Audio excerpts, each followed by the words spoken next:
After 4 years of attending events at neighboring high schools, it seemed no matter where I was, there were noticeable differences on each campus. It made me wonder, how can schools in the same district be so different?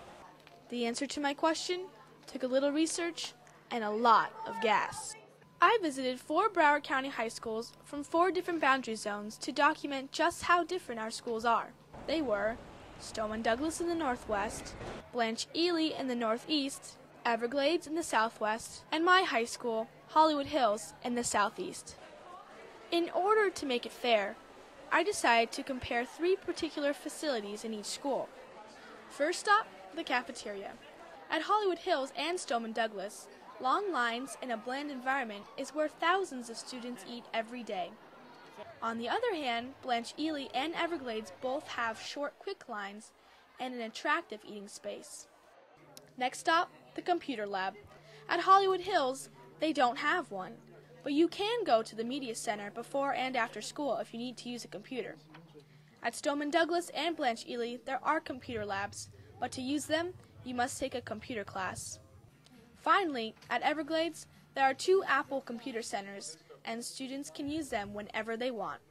The last area I visited was the bathroom. Besides the fact that Hollywood Hills could use an update, all the schools basically had the same amenities: working sinks, toilet paper, soap, running water, and enough stalls for students.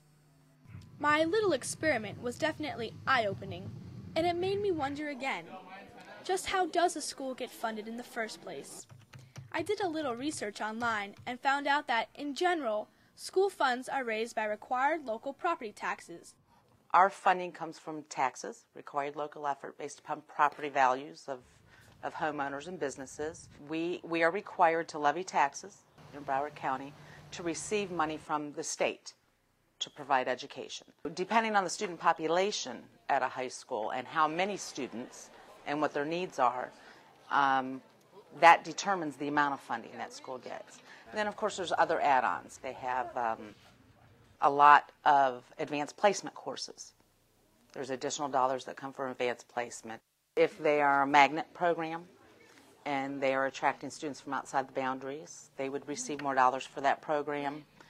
You know, performing arts will get a special allocation if they need costumes or any theatrical kind of thing. So there is a special allocation when you are a magnet school. During the course of my research, one of the things that I was shocked to find out was that Florida is 50 out of 50 states in school funding.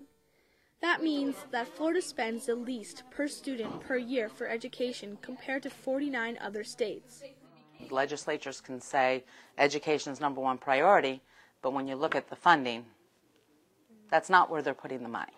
We're anticipating another approximately $50 million cut to Broward County Public Schools maybe in January, and then the state is saying also that they're looking at a $3.1 billion funding shortfall for next year. But until the economy picks back up, that's the outlook for even our own paychecks. It gets a little tougher and tougher. In the end, I found out that school funding can be a pretty complicated matter. Maybe we need to push our state politicians to make education more of a priority.